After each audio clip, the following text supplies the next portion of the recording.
আসসালামু আলাইকুম। আমি আজকে রান্না করব পুঁই শাক দিয়ে পাঙ্গাস মাছের ঝোল, হালকা ঝোল বা ভিজা ভিজাও বলতে পারেন। আমি এখানে 5 টুকরা পাঙ্গাস মাছ নিয়েছি আর এখানে নিয়েছি 1 মুঠা পুঁই শাক। এখানে আমি 2 টেবিল চামচের মতো তেল নিয়ে নিয়েছি। তেলটা আমি গরম করতে দিয়েছি, তেলটা গরম হয়ে গেছে।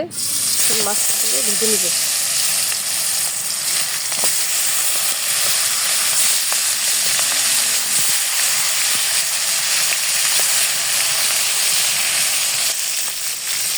মাছটা আমার এখন এক পিঠ হয়ে গেছে, উল্টিয়ে দেবো।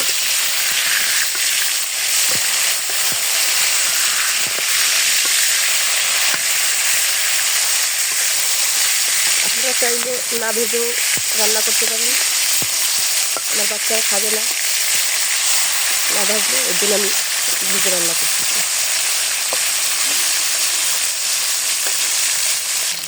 মাছগুলো আবার হয়ে গেছে, আমি এখন একটু দিতেছি।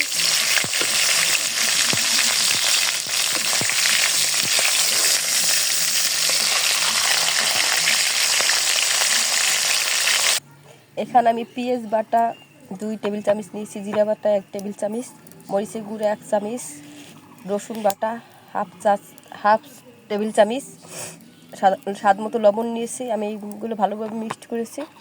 এখন আমি ঢেলে দিব। এটা হলো পাঙ্গাস মাছের কলিজা।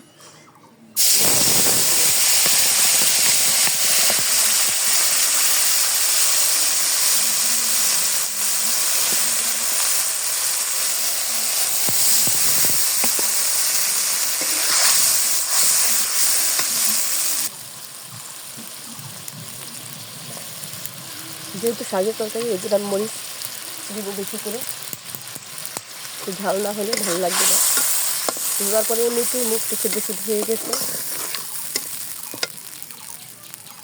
এই জন্য ডিফারেন্ট কোনো কিছু রান্না করার চেষ্টা করি যাতে মুখের স্বাদটা ফিরে আসে। এখানে নিয়েছি আমি একটা আলু পিস করে কেটে নিয়েছি, আর নিয়েছি পুঁই শাকের ডাঁটা। এইগুলো এখন আমি মশলা কষানো হয়ে গেছে, এইগুলো আমি দিয়ে দিব।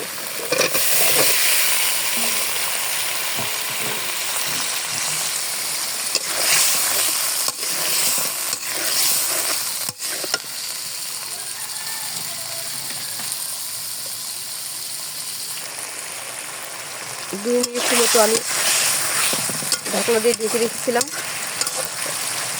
কালারটা দেখেন, হালকা একটু তেল থেকে সবুজ সবুজ কালার আছে। এখন আমি মাছগুলো দিয়ে দেবো।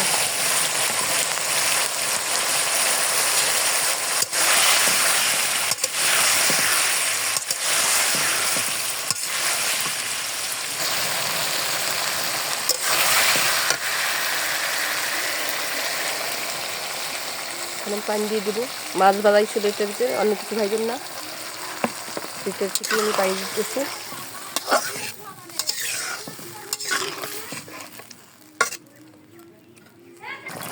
বলক উঠে গেছে পানিতে।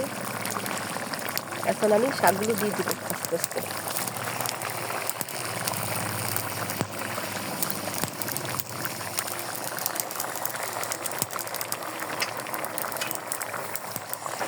উপর নিচ করে দেবো।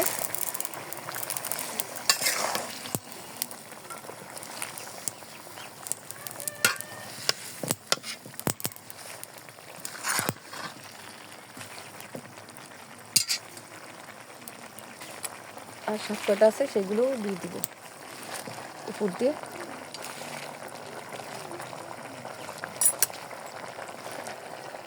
এখন আমি শাক দেওয়া হয়ে গেছে, এখন আমি মাত্র 1 মিনিটের জন্য ঢেকে দিব, তো শাকটা একটু ওনার জন্য যাতে কমে যায়।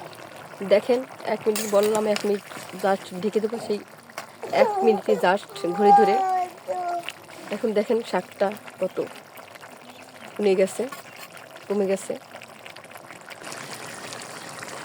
দেখেন আমার তরকারি রান্না হয়ে গেছে।